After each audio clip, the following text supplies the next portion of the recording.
Bom dia, meus irmãos. Vocês estão bem? Graças a Deus. Eu vou confessar uma coisa para vocês, que essa história de assembleana é verdade mesmo.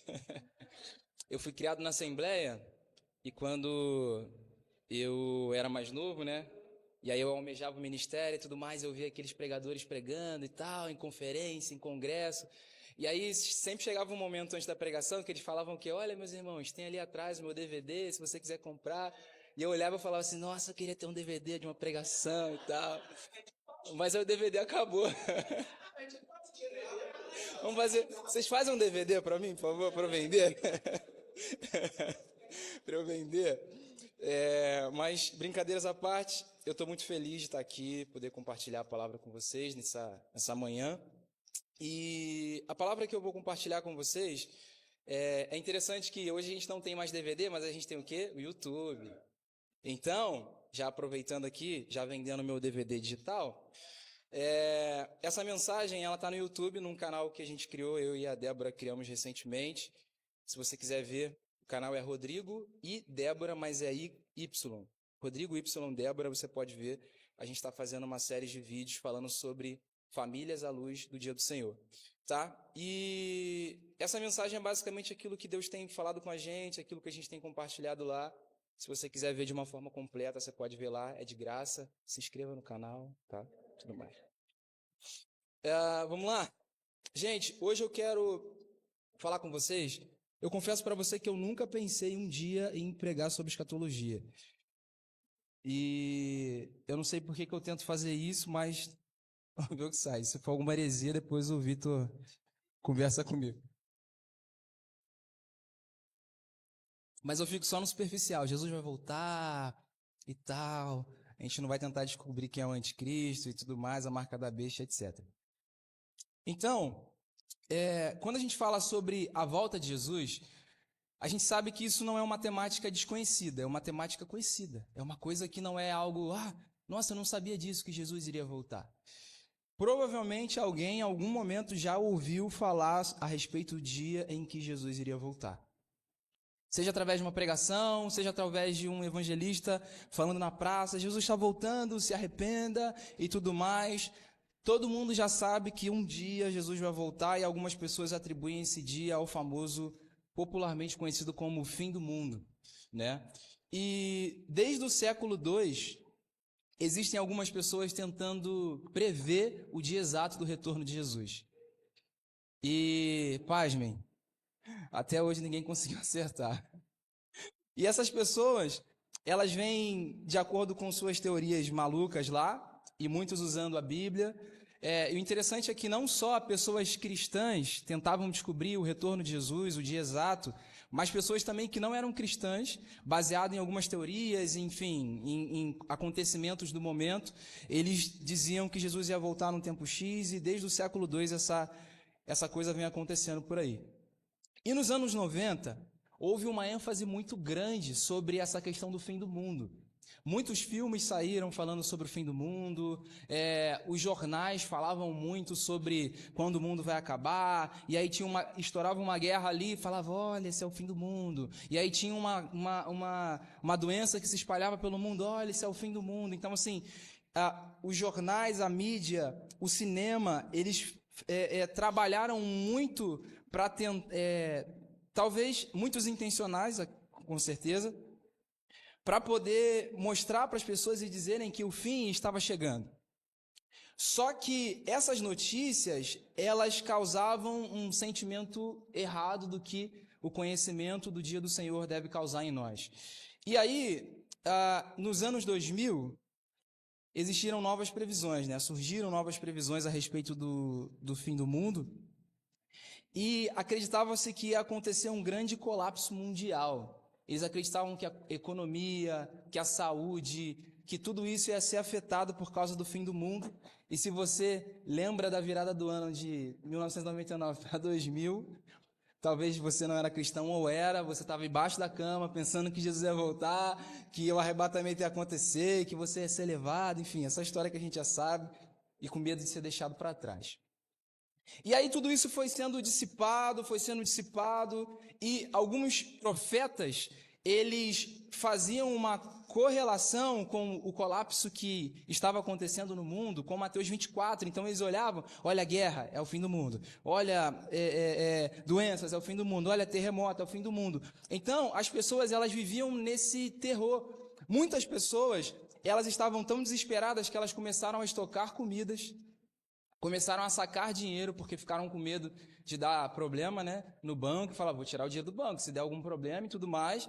As pessoas começaram a proteger, a construir lugares seguros para poder ficarem ali protegidos. Então, as pessoas construíam abrigos, alguns compravam até geradores, porque vai que o anticristo corta a luz dos crentes, pelo menos tem um gerador aqui para eu ter uma luzinha para poder ver a pregação, ver o YouTube, coisa e tal. Então, esse tipo de pensamento, esse estilo de vida foi tomando a vida das pessoas.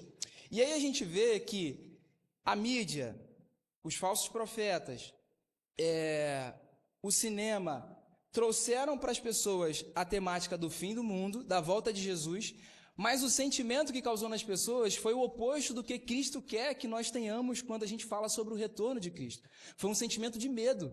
Então as pessoas foram para um extremo. Eu estou com medo, Jesus vai voltar, e eu vou guardar comida, eu vou sacar dinheiro, eu vou comprar gerador, construir um lugar seguro, porque quando Jesus voltar, quando o mundo acabar, eu vou estar plenamente preparado. E aqui nós temos esse cenário. Só que em Mateus 24, eu já quero pedir para você abrir, por favor. Jesus, ele vai mostrar para a gente um cenário oposto ao que muitas pessoas vêm vivendo.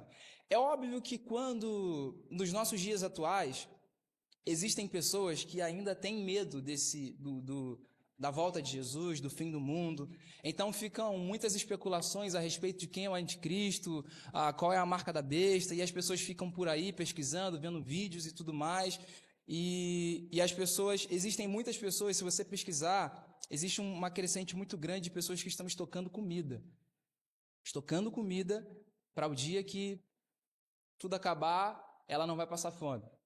Só que essa não é a forma que as Escrituras nos ensinam para aguardar o dia do Senhor. Não é assim. E aí, as pessoas têm vivido isso. Em Mateus 24, Jesus vai mostrar um outro cenário. A gente tem pessoas que estão completamente desesperadas, preocupadas, sacando dinheiro, fazendo coisas movidas pelo medo. E em Mateus 24, Jesus vai descrever um cenário de pessoas que estão completamente à parte. Estão completamente... Jesus vai voltar? Tá bom. Eu já ouvi tantas profecias, eu já ouvi tantas pessoas falando a respeito disso. Pessoas disseram o dia exato, a hora exata que ele ia voltar, ele não voltou, então eu vou ficar modificando os meus planos com medo desse tal do fim do mundo, desse tal da volta de Jesus. Então, Jesus vai descrever um cenário em que as pessoas estão completamente despreocupadas com a volta de Jesus. E por mais que algumas pessoas estivessem com medo devido a essas mentiras que estavam sendo propagadas, Jesus vai escrever um cenário de uma grande distração.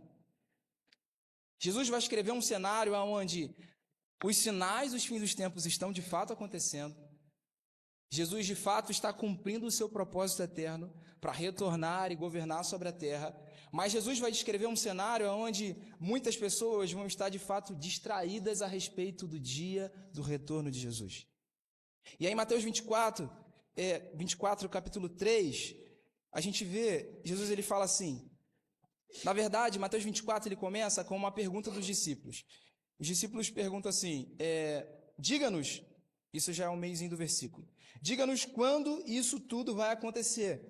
Ele estava dizendo a respeito de quando Jesus, de quando o templo ia ser destruído, né? Porque eles mostraram os templos para Jesus. Jesus falou: vai chegar um tempo que não vai ter pedra sobre pedra, vai ser tudo destruído. E eles estavam à espera e na expectativa de que Jesus fosse um líder político que fosse livrar eles da opressão romana e que eles conseguissem, de fato, estarem livres. Então, eles tinham essa expectativa e essa esperança em Jesus. E aí eles perguntam para Jesus, diga-nos quando isso tudo vai acontecer. Qual sinal indicará a sua volta e o fim dos tempos? E aí no versículo 4, a gente tem uma coisa impressionante. Primeiro os discípulos eles fazem uma pergunta. E no versículo 4, lê comigo, como que começa o versículo 4? Jesus respondeu. Gente, se você faz uma pergunta para Jesus e ele responde você, é que de fato essa pergunta é importante. Quantas vezes os discípulos perguntavam, e aí, vamos fazer tal coisa? Ah, gente, fica quieto, gente. Para de bobeira, vamos focar no que importa. Se eles perguntaram a respeito dos sinais que indicariam a volta de Jesus e os fins dos tempos, e no versículo 4, Mateus escreve que Jesus respondeu, então Jesus falou assim, peraí, agora vocês me fizeram uma pergunta digna de eu parar e explicar a vocês e responder a vocês. Então, Jesus respondeu. Isso demonstra para nós que isso era uma pergunta importante e que os sinais dos fins dos tempos, que o retorno de Jesus não era um assunto restrito apenas para estudiosos, apenas para teólogos, apenas para pastores. O assunto dos fins dos tempos é um assunto para discípulo. Quem perguntou foram pessoas iletradas, pessoas que estavam de fato com fome em saber e conhecer quais eram os sinais que apontavam para o retorno de Jesus. E o que Jesus fez? Jesus respondeu. Então, essa temática fim dos tempos não é uma temática que deve ser chata, não é uma temática que deve nos causar curiosidade, não é uma temática que deve nos causar medo, mas o conhecimento do dia do Senhor deve gerar em nós esperança, deve gerar em nós perseverança, e a gente deve olhar para o dia do Senhor e ser completamente afetado nos nossos dias atuais. Viver à luz do dia do Senhor é ter as nossas finanças afetadas, é ter as nossas escolhas afetadas, é ter a nossa família afetada. Então, quando falamos do retorno de Jesus, nós estamos dizendo sobre o dia em que Jesus vai voltar, e esse dia está nos afetando hoje, a forma como nós vivemos hoje. E aí, a resposta de Jesus, ela vai estar contida no capítulo 24 e no capítulo 25. E Jesus, ele contextualiza dizendo para eles que antes da sua vinda, algumas coisas iam acontecer. Olha que coisa legal que ia acontecer. Olha que coisa empolgante que Jesus fala. Ó, antes de eu voltar, vou dizer algo para empolgar vocês. Vão surgir falsos cristos e falsos profetas para tentar enganar vocês. Mas eles vão tentar e vão até conseguir enganar a muitos. Antes da minha volta, vocês estão ficando empolgados? Eu imagino os discípulos sentados, Monte das Oliveiras, falando, fala Jesus, o que vai acontecer? Qual que vai ser a cena antes? Qual que vai ser o enredo antes da grande cena do seu retorno, para ser melhor do que a Marvel, para ser melhor do que a DC? Ele vai falar assim, sabe algo empolgante que vai acontecer? Vai acontecer guerra entre as nações. As nações vão lutar entre si, vão tentar tomar territórios uma da outra. Sabe algo também que vai acontecer? Vai acontecer fome, terremoto, perseguições, prisões, traições, aumento do pecado. Vai se aumentar a iniquidade.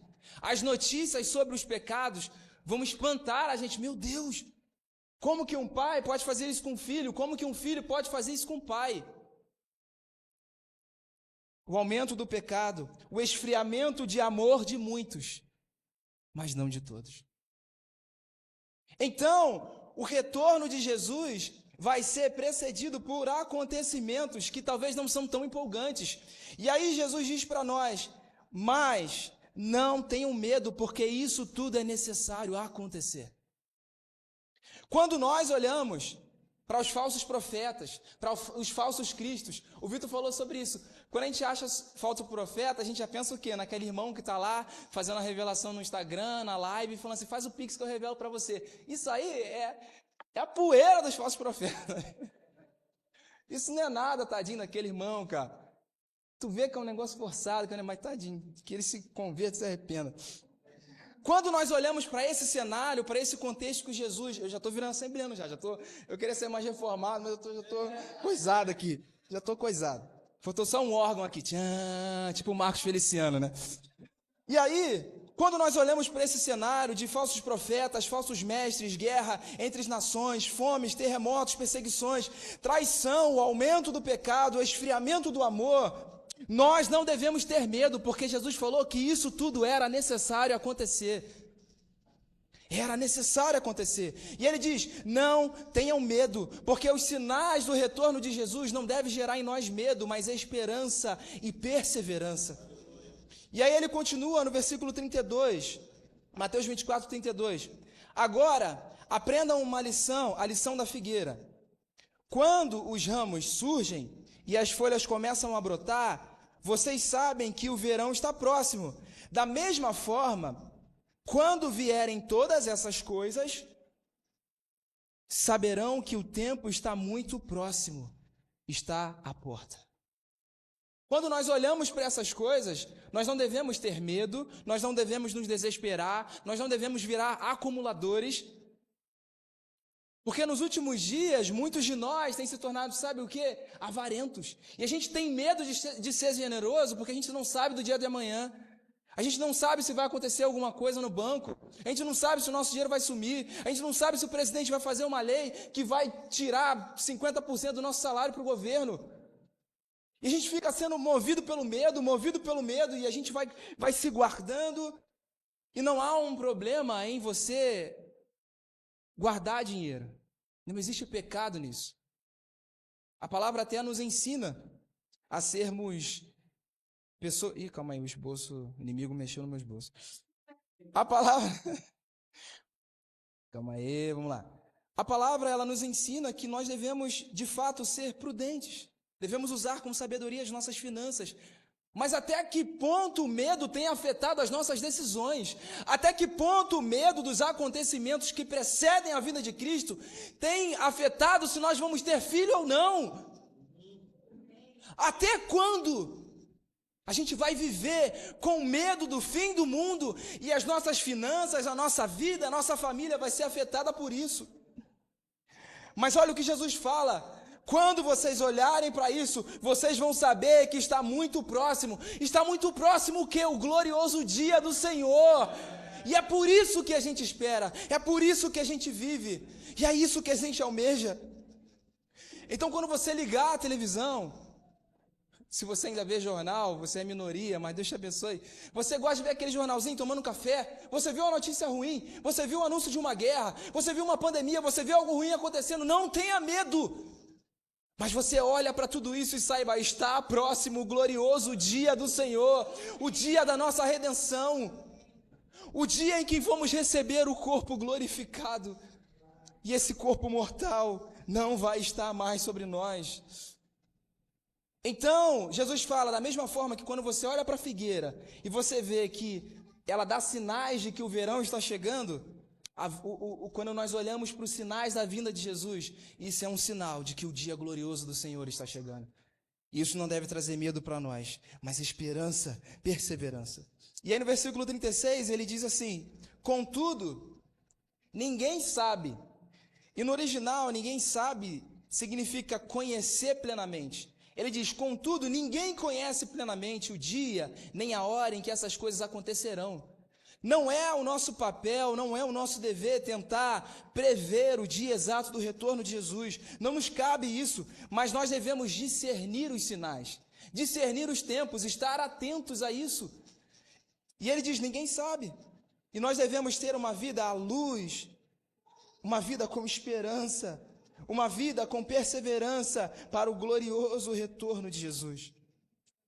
E aí no versículo 37...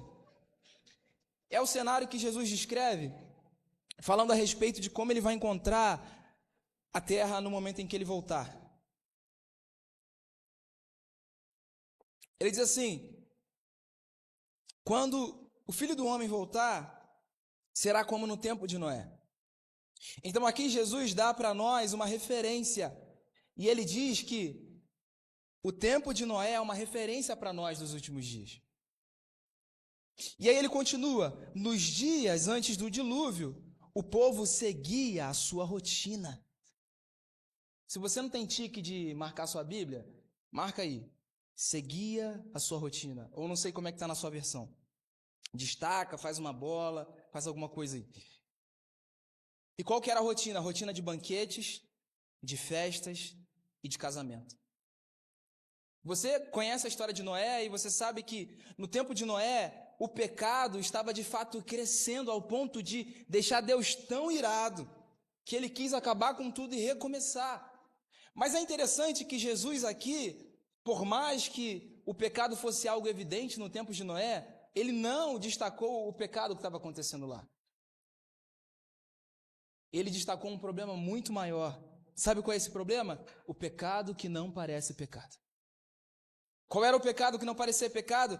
Eles seguiam a sua rotina. Eles seguiam a sua vida diária.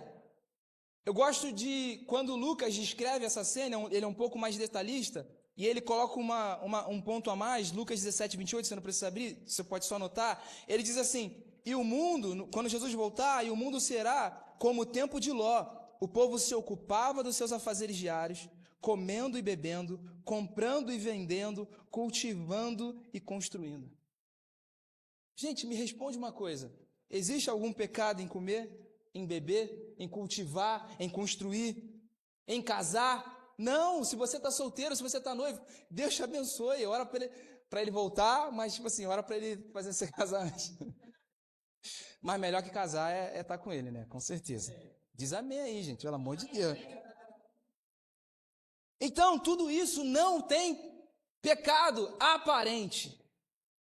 Porque as pessoas que estão vivendo a sua rotina sem estarem à luz do dia do Senhor, as pessoas vão falar assim, eu estou comendo, eu tenho que comer para viver, eu tenho que cultivar, né? Eu tenho que trabalhar, eu tenho que construir, né? Ampliar os meus negócios, fazer crescer, porque eu quero ser generoso, eu quero abençoar, eu tenho meus afazeres diários, tenho casa para lavar, tenho roupa para arrumar, tenho a faculdade para terminar, eu preciso fazer tudo isso. E em si, não tem pecado nisso. Mas Jesus descreve que a rotina, os afazeres diários nos últimos dias, vai ser para nós, para muitos de nós, um pecado que não parece pecado. Um pecado que não parece pecado. E aí no versículo 38, olha o que Jesus fala. Até o dia em que Noé entrou na arca. De novo, se você não tem tique nervoso, destaca até o dia. O que eles estavam fazendo? Casando, fazendo festas, comendo, bebendo, comprando, vendendo, vivendo uma vida comum até o dia. Isso demonstra para nós que os nossos afazeres diários, a vida que nós vivemos aqui, o que nós construímos aqui, tem um fim. Comer, beber, casar, construir, cultivar, vai ter um fim, não vai durar para sempre, até o dia. E muitos de nós vivemos como se essa vida fosse durar para sempre. E a gente se assegura no nosso emprego, a gente se assegura nos nossos negócios, a gente se assegura nos nossos medos. Só que Jesus já disse, essa vida diária, os afazeres diários, eles vão ter um dia para terminar. Até o dia. Os prazeres, as alegrias, as conquistas, tudo isso vai ter um dia para terminar. E nós não podemos viver como se essa vida fosse a nossa única vida. E todos os nossos planos é voltado para cá. As nossas orações são voltadas para cá. Até quando a gente vem para a igreja, a gente vem voltado para cá. Porque a gente vem, Senhor, me abençoa na segunda-feira, que eu consiga uma porta de emprego. Não! O seu emprego vai acabar, a sua casa que você tanto suou para construir vai acabar, o seu carro vai ficar aqui até o dia. Até o dia. E aí, as pessoas estavam vivendo sua vida, seus afazeres, sua rotina, sua vida comum, não tinha um pecado aparente. Mas sabe o que aconteceu? Versículo 39, enquanto eles viviam a sua vida, eles não perceberam o que estava para acontecer. Eles estavam vivendo suas vidas sem estar atentos aos sinais do dia do Senhor. Eles não perceberam. Sabe o que é assustador? É que o dia que o Senhor voltar, Ele vai encontrar muitos de nós contando o testemunho, dizendo, olha irmãos, eu estou muito feliz, porque eu consegui comprar minha casa própria, irmão. E a gente vai falar, glória a Deus, aleluia. Quando o Senhor voltar, Ele vai encontrar muitos de nós, dizendo as conquistas e as coisas que nós fizemos. E tem problema em conquistar? Tem problema em comprar casa própria? Que o Senhor dê, gente, receba a chave da tua vitória. Epa, ó. Vai, às vezes eu tô meio profeta assim, vai, receba. Depois faz o Pix, né? É assustador pensar que o dia em que Jesus retornar, ele vai encontrar a gente fazendo uma bela comida para a nossa família, colocando uma bela mesa posta e postando no Instagram jantar em família.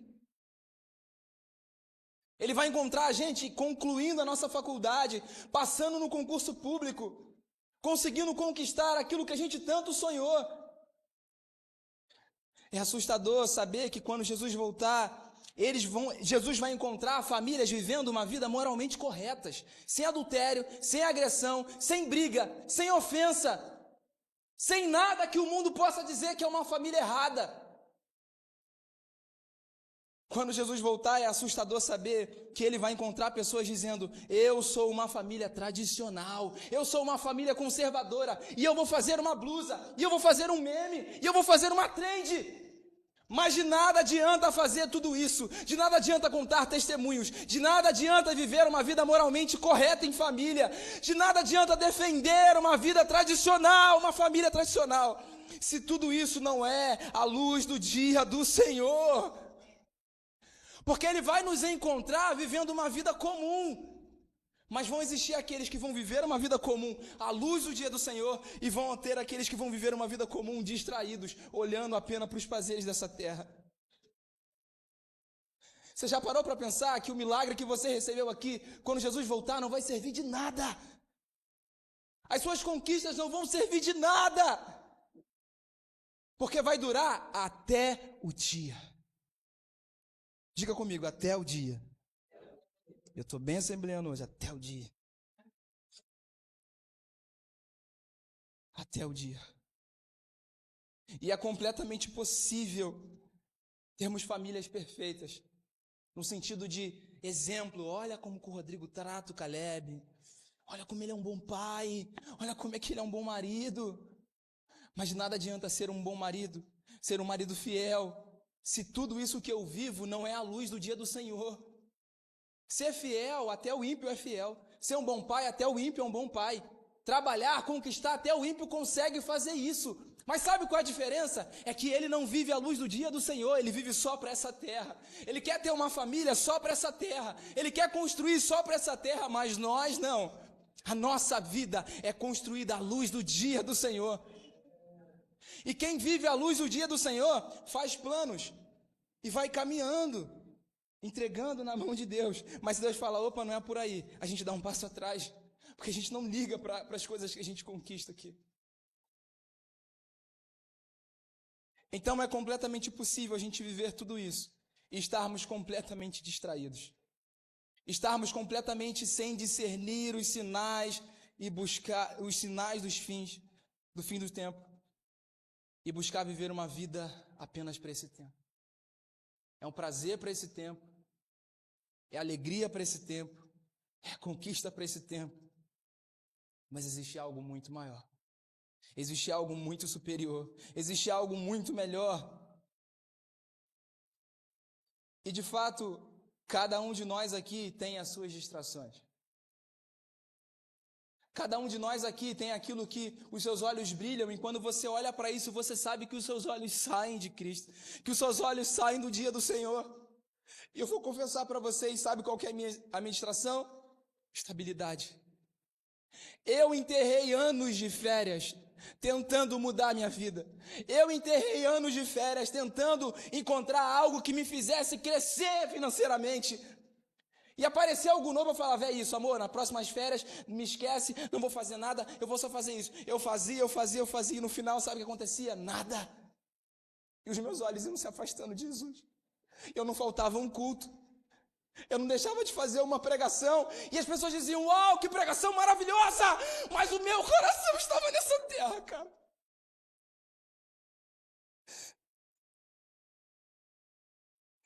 E o que é a estabilidade para quem anda com Cristo? E eu corria atrás de estabilidade, corria atrás de uma mudança. Por quê? Porque a minha família não teve, então eu queria ser alguém que pudesse: olha a vida que o Rodrigo tem. Mas isso não é nada, porque tudo isso vai ser até o dia. Qual é a sua distração? O que tira os seus olhos do Senhor. E é lícito, tá? Não é pecado não, porque pecado a gente sabe que é pecado. Isso que é o mais difícil, é o mais afiador, porque pecado, olha para você e fala assim, cara, você está pecando, você está errando, para com isso, se arrepende, você vai para o inferno e tal. Mas agora o lícito não. O lícito a gente expõe, o lícito a gente publica, o lícito a gente compartilha, olha, mais uma conquista. Mas o quanto isso tem tirado os seus olhos do grandioso, do glorioso dia do Senhor. E o convite do Espírito para nós hoje é arrependimento. Pega teu lícito e joga no lixo, cara.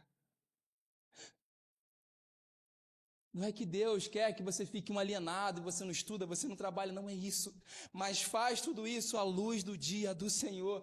Porque nos dias de Noé e nos dias do retorno de Jesus, muitas pessoas vão estar vivendo uma vida aparentemente sem pecado, uma vida normal, uma vida comum, uma vida diária. Mas eles não se atentaram, eles não perceberam até o dia que Noé entrou na arca. Até o dia. Se coloca de pé, por favor.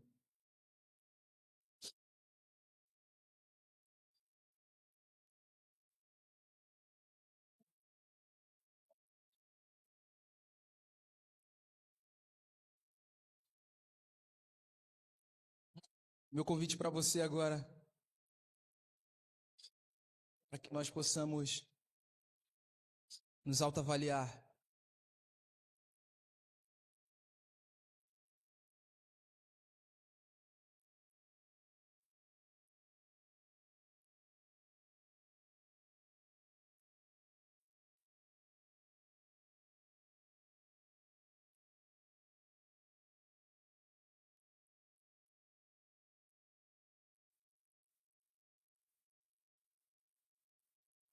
Faz com que você não viva uma vida à luz do glorioso dia do Senhor. Isso está distraindo você. Isso está distraindo você. E a minha oração é para que os seus olhos se voltem para Jesus. A minha oração é que os seus olhos se voltem para Ele.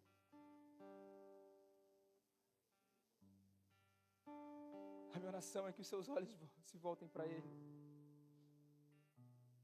A minha oração é que você olhe para Jesus e diga, Senhor, ajuda-me a sair dessa vida distraída. Essa vida que deseja construir apenas para esse tempo, para essa era, para essa terra. Senhor, eu oro, Pai, para que recaia sobre nós um arrependimento, Deus. E às vezes até vivemos uma vida moralmente correta, às vezes não temos nada do que nos envergonhar. Somos bons maridos, boas esposas. Somos exemplos de pessoas dedicadas que estudaram e conquistaram e progrediram e cresceram. Mas até quando vamos viver a nossa vida sem olhar para o glorioso dia do Senhor? Até quando vamos tomar decisões cruciais da nossa vida sem ter a luz do dia do Senhor sobre nós? Sem viver olhando para esse dia, sem viver desejando esse dia? Senhor, nós nos arrependemos, ó Pai. Nós nos arrependemos. Muitos de nós vivem como se fosse pessoas jogadas ao mar sem saber nadar. E a gente quer buscar segurança nas coisas dessa terra, nas coisas desse mundo que são passageiras. Mas o Senhor é a nossa segurança. O Senhor é a convicção de que nós vamos chegar até o fim. E às vezes o que nós não entendemos é que mesmo estando com o Senhor, isso não nos isenta de estarmos enfermos. Mesmo estando com o Senhor, isso não nos isenta de faltar dinheiro. Mesmo estando com o Senhor, isso não nos isenta de sermos traídos, de sermos ofendidos, de sermos machucados.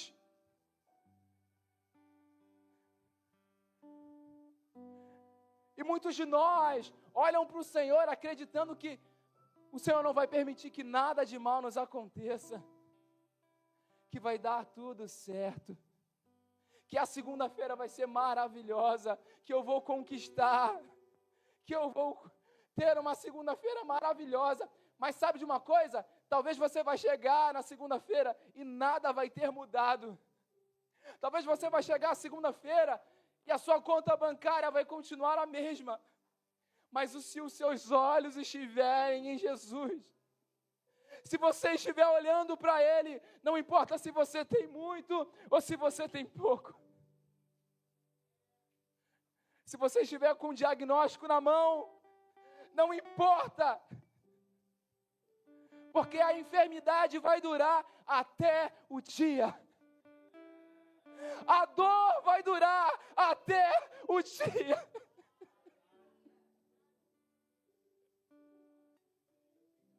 O choro vai durar até o dia que Ele aparecer sobre as nuvens.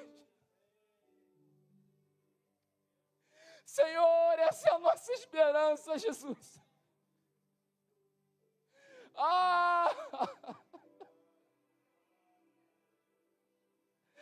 Senhor,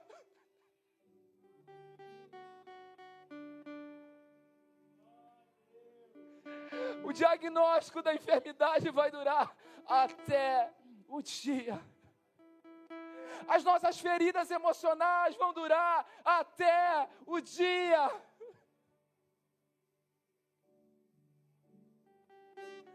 A tua esperança é o nosso retorno. A nossa esperança é o teu retorno, Senhor. A nossa esperança é o teu retorno. E nós colocamos os nossos olhos em Ti, Jesus. Senhor, que quando nos assentarmos à mesa em família, que a nossa conversa não seja do próximo carro que vamos comprar. Que quando nos assentarmos à mesa, que as nossas conversas não sejam sobre a próxima viagem que vamos fazer, Jesus. Senhor, nós nos arrependemos. Senhor, nós nos arrependemos. Senhor, nós nos humilhamos diante de Ti.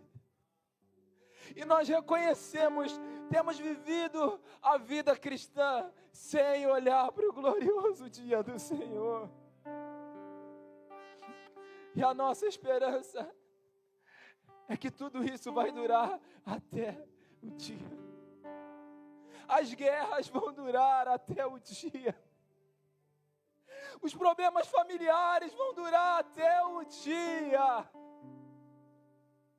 Até o dia. Nos faça olhar para Ti, Jesus. Nos faça olhar para Ti. Nós queremos ver aquele que Estevão viu, que sendo apedrejado, disse: Pai, perdoa eles, porque eles não sabem o que fazem. Nós queremos ver quem encontrou Paulo no meio do caminho e transformou ele de perseguidor a perseguido. Jesus. Senhor, nos perdoa, Jesus. Nós nos arrependemos agora. Nós nos arrependemos da nossa apatia.